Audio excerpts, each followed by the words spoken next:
Bismillahirrahmanirrahim. Assalamualaikum warahmatullahi wabarakatuh. Perkenalkan, nama saya Muhammad Dafa Wina Putra Aribowo dengan NIM G02408 dari kelompok B7 akan menjelaskan mengenai anatomi GIT yang inferior atau yang bawah. Oke, jadi untuk skenario-nya ada Andre, seorang mahasiswa tingkat akhir. Dia merasa tidak nyaman setelah mengkonsumsi makanan cepat saji selama sebulan penuh karena kesibukannya menyelesaikan skripsi. Ia sering mengalami perut kembung, rasa tidak nyaman di bagian bawah perut, dan gangguan buang air besar. Dalam obrolan ringan di kampus, Andre mengeluh kepada Anda. Sebagai teman yang baik, jelaskan kepada Andre tentang traktus digestivus inferior. Jelaskan tentang perbedaan jejunum dan ileum, jelaskan struktur bangunan di kolon, jelaskan juga struktur anatomi yang berhubungan dengan pengeluaran feses. Jadi ini gambaran orang yang konstipasi. Jadi kayaknya si Andre ini terkena konstipasi. Oke, langsung saja ke perbedaan ileum dan jejunum. Nah, ini bisa dilihat kalau ileum itu letaknya lebih inferior daripada si jejunum. Sini, ileum, jejunum. Nah, apa perbedaannya? Nah, ini kan bisa dilihat dari vasa rektanya ini udah beda. Kalau vasa rektanya si jejunum dia itu kayak lebih panjang gitu kan, bisa dilihat di lebih panjang. Sedangkan kan kalau yang si ileum ini dia itu kayak pendek-pendek gitu, pendek-pendek.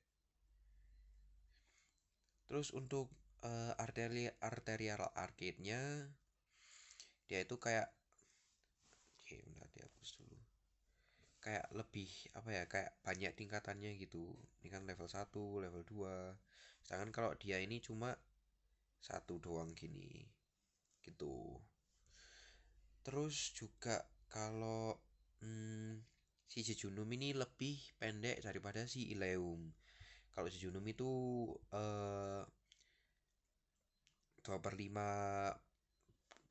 25 proksimal dari si usus halus. Sedangkan kalau yang ileum dia itu 3/5 distal dari usus halus. Itu juga diameternya buat si jejunum ini lebih lebar. Sedangkan kalau ileum itu lebih eh lebih sempit. Terus buat dindingnya itu lebih tebal si jejunum, soalnya lebih banyak plika sirkularisnya, plika-plika ya. Terus kalau ileum lebih tipis, soalnya ya lebih sedikit tentunya plikanya. Terus buat warnanya lebih gelap, warnanya si jejunum. Soalnya dia itu lebih banyak apa ya, lebih banyak pembuluh darahnya lah, vaskulernya. Sedangkan kalau yang ileum dia itu lebih sedikit vaskulernya, jadinya warnanya itu jadi kayak pink ke merah mudahan gitulah ya. Terus juga buat pembuluhnya itu tadi kan lebih apa ya, lebih panjang-panjang gitulah di jejunum gitu. Dan juga arcade-nya itu kayak kayak lebih apa ya, tingkatannya itu lebih sedikit. Ini kan cuma satu gini. Dan kalau ini kan kayak dua gitu. Kalau yang ileum ada dua. Terus juga pair patch-nya dia itu lebih banyak si ileum daripada si jejunum. Oke, terus lanjut ke kolon. Nah, oh ya, sama nambahin lagi buat jejunum ini letaknya di kuadran atas abdomen. Terus posisinya itu juga lebih proksimal atau lebih deket ke ligamentum teres-nya.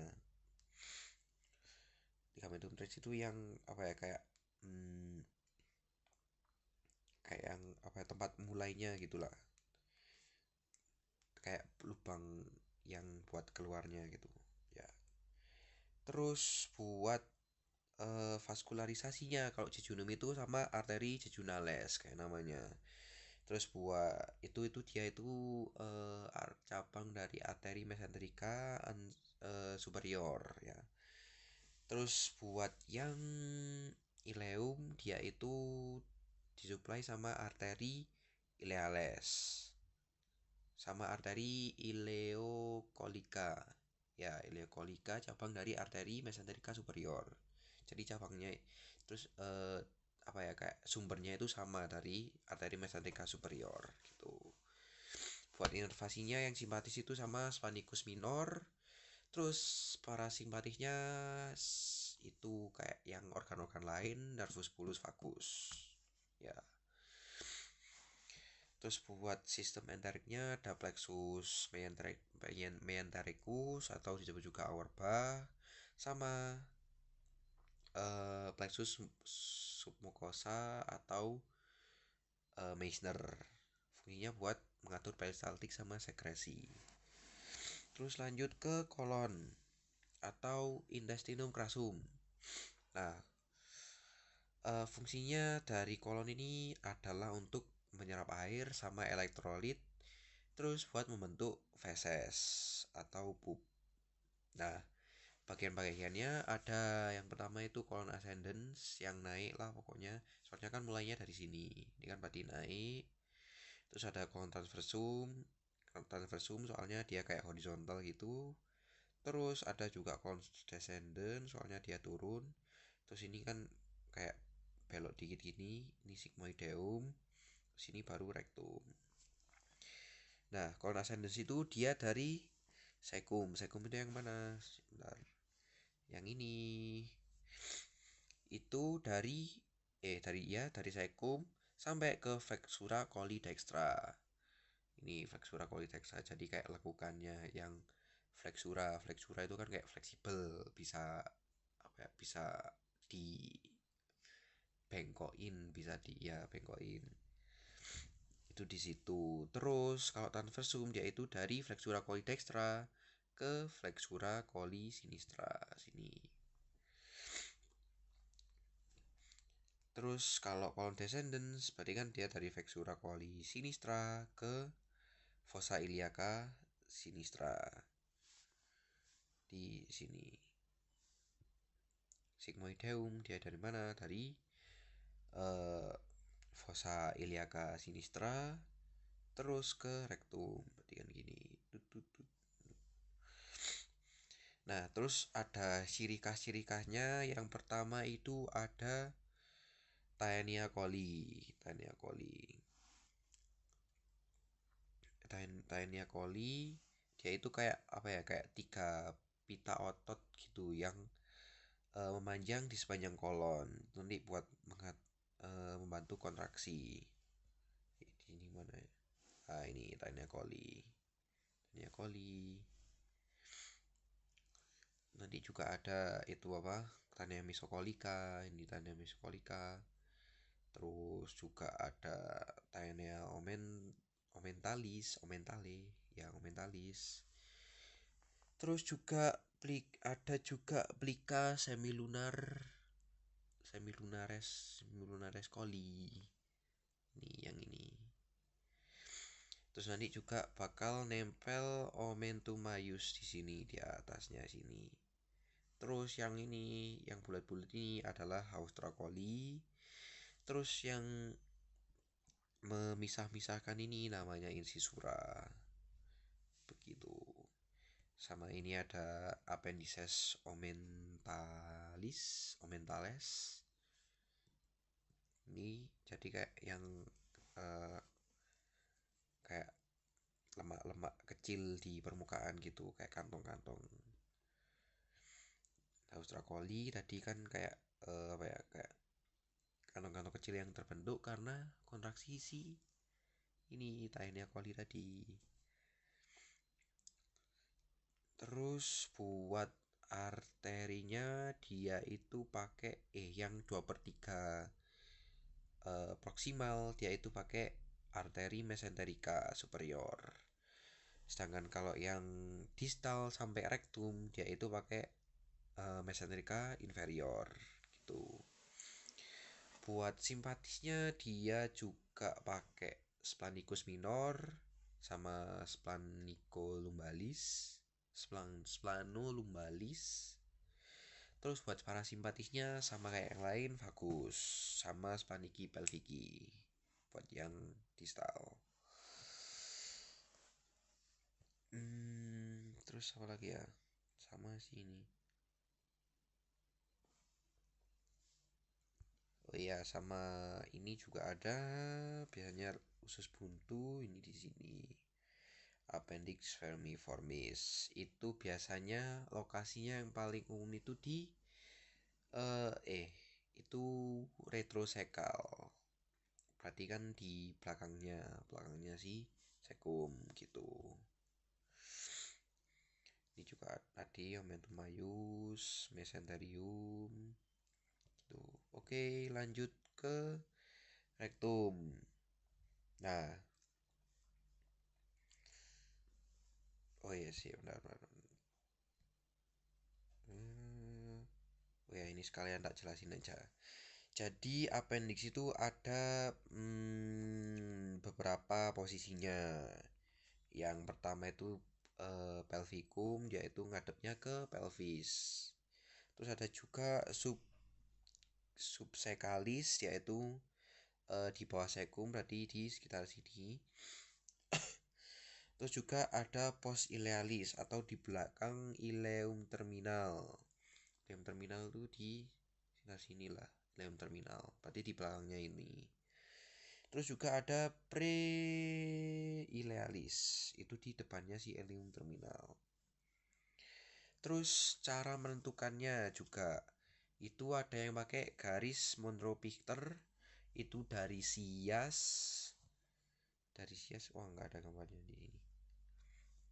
Dari sias yang dekstra terus ke umbilikus. Itu nanti bakal ditarik garis gitu. Nah, sepertiga dari garis ini itu disebut titik McBurney. Itu nanti kalau misal disentuh terus kita lepasin itu kalau sakit berarti dia kena appendicitis atau radang usus buntu. Terus juga garis lans itu dari sias yang dekstra ke sinistra, berarti langsung lurus gini, gak miring garisnya kayak ini, gak langsung lurus. Terus 1/6, terus ujung appendix itu letaknya di 1/6 lateral dekstra garis ini. Berarti kan sekitar sini lah ya. 1/6, ini kan berarti 5/6 gitu. Oh iya, sama sekalian biasanya kalau orang appendicitis itu dia bakal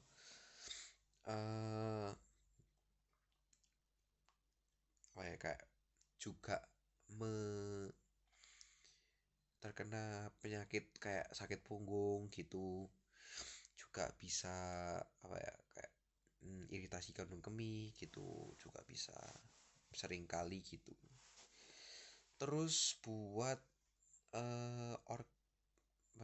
bagian yang terlibat dalam proses pengeluaran feses itu ada rektum. Rektum kan tadi di ujungnya si colon sigmoideum. Nah, rektum itu letaknya di pelvis, sama fungsinya itu bisa menyimpan feses, bisa juga mengeluarkan. Jadi biasanya feses itu disimpannya di sini. Terus kan nanti keluar lewat anus. Nah, terus ada juga oh ya, ini kan tadi rectosigmoid, berarti antara rektum sama colon sigmoideum. Kan tadi colon sigmoideum. Ada katup rektal yang superior, di sini ada yang inferior. Ada juga levator ani. Levator ani sini. Ini levator ani. Fungsinya buat apa? Buat menaikkan si ini otot yang di bawahnya ini sphincternya, eksternal anal sphincter sama internal anal sphincter. Terus juga ada di situ itu kanalis analis, itu kayak saluran pendek yang ujungnya yang ada di ujung si rektum ini. Itu ada zona kolunar yang ini, zona kolunar. Ada juga yang zona transisi, zona transisi. Terus juga ada zona cutaneus, itu di kulit di sekitar anus. Terus kalau transisi dia itu di ini kan kolom, ini transisi, ini baru kulit. Nah, gitu. Terus juga ada otot sphincter, sama kayak yang lain tadi, ada sphincter-sphincternya. Ada sphincter ani internus, dia itu full otot polos. Terus kerjanya itu nggak sadar atau involunter. Terus juga ada sphincter ani yang externus, yaitu dari otot skelet. Otomatis kalau otot skelet kan berarti secara sadar. Makanya kan kenapa kita bisa mengendalikan kayak nutup nutup mukanya dari anus kita itu karena ini sphincter ani yang eksternal ini. Terus juga kontrol proses defekasi itu berperan sensorik, itu distensi di rektum atau kayak pelebaran gitu, itu memicu refleks untuk kita defekasi lewat saraf parasimpatis. Terus buat yang motorik itu kayak kontraksi otot polos si rektum ini. Terus dia itu bakal relaksasi sphincter internusnya dan kontraksi sphincter yang eksternusnya. Yang kalau eksternus kan tadi secara sadar. Nah, itu bisa menentukan waktu defekasi. Jadi kita nggak perlu nunggu kita perut mules gitu baru bisa pup. Kita bisa kayak mengendalikan gitulah. Oke, sekian dari saya. Mohon maaf bila ada salah kata atau perbuatan. Terima kasih. Wassalamualaikum warahmatullahi wabarakatuh. Terima kasih.